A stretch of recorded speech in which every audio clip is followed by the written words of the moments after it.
One question I'm often asked is, what is my favorite point style to make? My answer is always the Snyder's point. These points are from the Middle Woodland period, which is the period in which the Hopewell phenomenon occurred. Many Hopewell artifacts are made from sources of material thousands of kilometers away from where they ended up in the archaeological record. Monumental earthworks were built, which are still awe-inspiring to see today. Snyder's points were the day-to-day tools of Middle Woodland period people, serving as both knives and at loud, dark tips.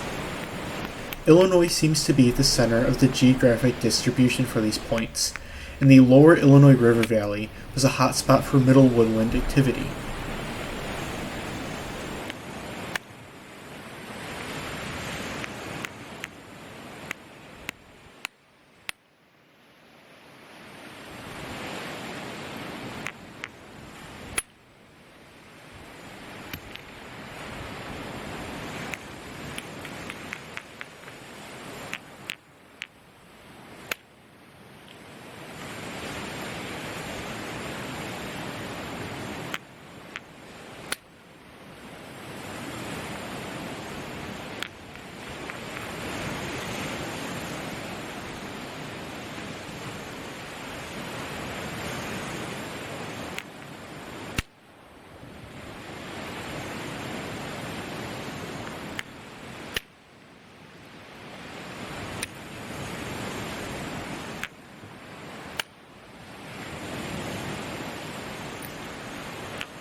What stands out about most Snyder's points is their broad blade with wide corner notches. On unresharpened examples, the axis of maximum width is located above the stem, which is the area between the notches, which is the part attached to a handle or shaft. The edges of these stems vary between very incurvate with a flaring base to nearly straight. Notches can be rounded or end fairly sharply where the stem meets the body of the point. The size of Snyder's points tends to range from medium to large. There are other Middle Woodland point styles similar to Snyder's points, such as Norton points and Manker corner-notched points. Rather than split very similar point styles into separate types, many archaeologists tend to refer to any point within these styles as Snyder's cluster points. As with many point types, Snyder's points served as both knives and projectile points. This has been determined through use-wear analysis by the presence of impact fractures, which occur as the result of these points being used as projectile tips and striking something hard. In Illinois, the far majority of Snyders are made from Burlington chert, both raw and heat-treated pieces. Cobden was the second most common chert type to use. Occasionally, they were made from other blue-gray nodular cherts, such as Wyandotte chert, and smaller, more local sources of stone. Snyder's points outside of the lower Illinois River Valley were made from any material available to Middle Woodland people, usually with whatever sources were local.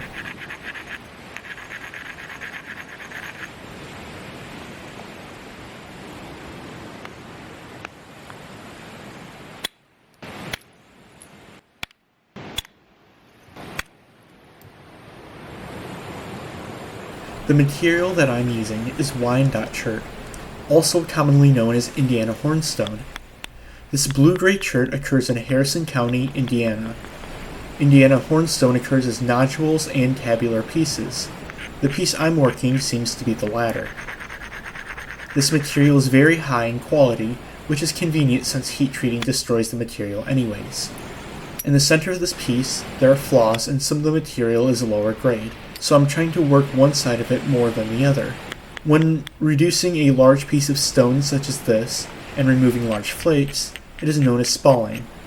These spalls, which are just large flakes, will produce numerous smaller points.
In the lower Illinois River Valley, the Middle Woodland period begins around 50 BCE and ends around 400 CE. However, the dates for the Middle Woodland period vary regionally. Archaeologists characterize the Middle Woodland period by the widespread use of pottery, the intensification of horticulture, and styles of mortuary treatment. Hopewell is roughly contemporaneous with the Middle Woodland period. It is a term which is used to conceptualize the adoption of burial mound styles and exotic good exchange by Middle Woodland people groups. While much of the distinct Middle Woodland period archaeology has focused around the presence of Hopewell earthworks and artifacts, Hopewell was not universal during this time period. Even in regions like the lower Illinois River Valley, with intense Hopewell activity, it seems that there are some Middle Woodland people who did not participate in Hopewell practices. However, the utilitarian ceramics and biface styles of the Middle Woodland period are found at archaeological sites during this time with and without a Hopewell presence. These biface styles include Snyder's points. Finished Hopewell objects are very common in burial contexts and throughout mound sites in general, though some are still found at other types of sites, as well as evidence for the production of these kinds of objects.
Middle Woodland habitation sites, while varying regionally, were small hamlets resident to 2 to 4 families, with a focus on agricultural production.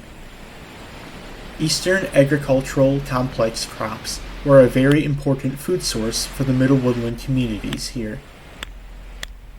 Included in this suite of plant foods are chenopodium, sunflower, hippo squash, sumpweed, erect knotweed, maygrass, and little barley. Faunal remains at Middle Woodland sites indicate that white-tailed deer were one of the most important sources of protein for Middle Woodland people, as well as fish, fowl, and small mammals. Foraging activities, such as gathering nuts, provided an additional source of plant foods. Middle Woodland dwellings were built using single-post walls, using a bent pole style of architecture, and would have held a nuclear or extended family. In the lower Illinois River Valley, habitation sites tended to occur near sources of flowing water, which for the region would be the Illinois River or one of its tributaries.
Within the lower Illinois River Valley, Middle Woodland sites can be classified as residential sites, logistical camps, bluff-top mound groups, and regional symbolic centers. Hamlets were the semi-permanent residential sites and would have been occupied by 1 to 4 families. The gardens of Campsville, Apple Creek, and McCoupin are examples of residential sites that have been discovered by archaeologists. Bluff-top mound groups functioned as cemeteries for residential communities. These mounds are smaller than their floodplain counterparts and tend to consist of conical mounds rather than loaf-shaped, elongated ones. The Elizabeth, Clunk, and Gibson mound groups are examples of bluff-top mound groups. Floodplain mound sites, such as the Mound House site, brought together a community that existed on a larger regional scale. These regional symbolic centers would have incorporated multiple local communities and facilitated interactions that aided in the spread of Hopewell goods and ideas.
Earthworks, including mounds, are one of the most archaeologically visible aspects of Hopewell. Regionally, they vary by style, construction, and composition. The largest earthworks and mounds are found in Ohio. These include large circular or ovoid mounds, geometric enclosures, and embankments. These mounds tend to transform the very landscape around them. Hopewell earthworks in Illinois, such as Mound House, do not occur as large geometric enclosures, but tend to be mounds and mound groups instead. Hopewell earthworks are not mere piles of dirt. Before the mound was constructed, the vegetation, and in some cases, the horizon of soil, was stripped away to form a surface on which the mound was built. This is found in cases of both Illinois and Ohio Hopewell mounds. The mounds themselves were constructed with various layers of soil, often having contrasting colors. Many Illinois mounds have the first layer of soil composed of a light-colored sand, and the layer atop that is soil in the form of inverted sod blocks. Although there is much variation in the construction sequence of mounds and the types of soil that were used. The inverted sod blocks formed a ramp up to the center of the mound, where the rim of the burial crypt would be. Some of the crypts were lined with logs, 1 to 2 high from the crypt surface. A removable log covering also capped the crypt. In addition to the central crypt, where someone was buried, mounds often had secondary burials along the periphery of the mound. A capping layer of soil was placed over the sod block layer, completing the mound construction. Based on the special selection of soils for building Hopewell mounds, it is obvious that Middle Woodland peoples thought that colors were significant, and soil visibility was important beyond just as a part of the construction process that occurred before burial deposits.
Interestingly, during the Middle Woodland period in Illinois, Snyders were not the only point style in use.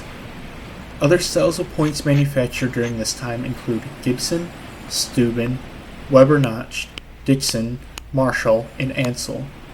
Some of these points were even used during the same time frame and at the same site. Bifacial tools like Snyder's points were not the only type of stone tool that Middle Woodland people used. Another tool type they used are special flakes called blades.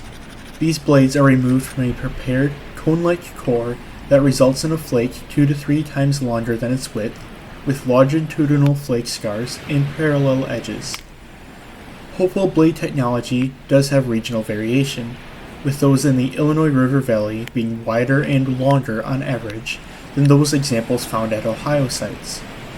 This is likely due to differences in production technique and core shape. Use-wear analysis studies, including my own master's thesis, show that these blades were used as cutting implements for a broad spectrum of activities, including the same activities that bifacial knives, such as Snyder's points, were used for.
When starting the wide notch, which is characteristic of Snyder's points, a pressure flaker is a good way to begin. I have a special extra thick notching punch, which is good for making Snyder's points notches, as it releases a large notching flake. I usually only use this tool for part of the process, and then I switch to my normal notching punch.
To flare the base of the stem, a copper-tipped pressure flaker works nicely. While copper pressure flakers have been found in Middle Woodland contexts, the vast majority of points of this style were made with stone, antler, and bone tools without the use of copper.